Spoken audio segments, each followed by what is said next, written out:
It gives the place historical integrity, Cordelia agreed.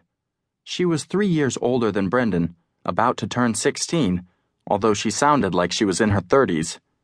It's like when they changed the name of a baseball stadium to Billionaire Corporation Field. It's fake.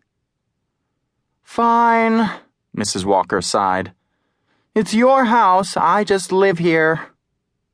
Mrs. Walker left, allowing the Walker siblings to speak more freely.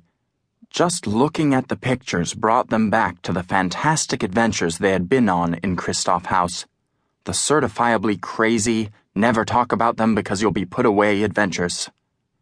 The adventures about which Brendan thought, if any of us ever gets married, and we tell people, the best day of my life was when I got married, we'll be lying, because the best day of our lives was when we got home safe 6 weeks ago.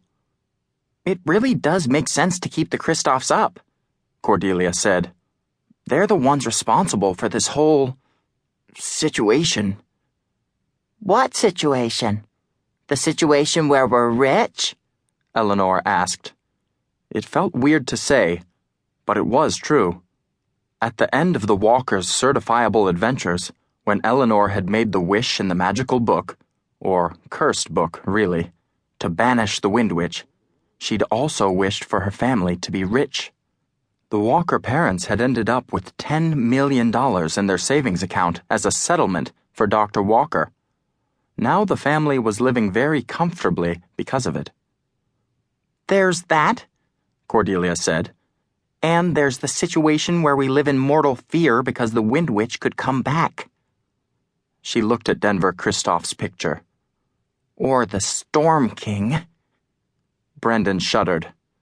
He didn't like to think about the Storm King, the persona Denver Kristoff took for himself after he became a wizard warped by the Book of Doom and Desire.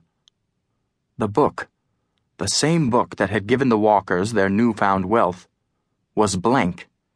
But if you wrote a wish on a piece of paper and slipped it inside, the wish came true. As one might imagine, prolonged use of such a magical artifact had terrible effects on the body and mind, and, in Denver Kristoff's case, had turned him into the monstrous Storm King. All of that was scary enough, but the real problem was that the Storm King was AWOL. The kids had no idea where he was. He might be living in Berkeley. Here's what I think, Brendan said. For the month or however long it's been since we got home, those pictures have stayed up, and we haven't had to deal with the Kristoffs in real life. Is that a coincidence? Probably, but in this house, you never know. So it's safer to keep them up. Eleanor grabbed his hand. He grabbed Cordelia's.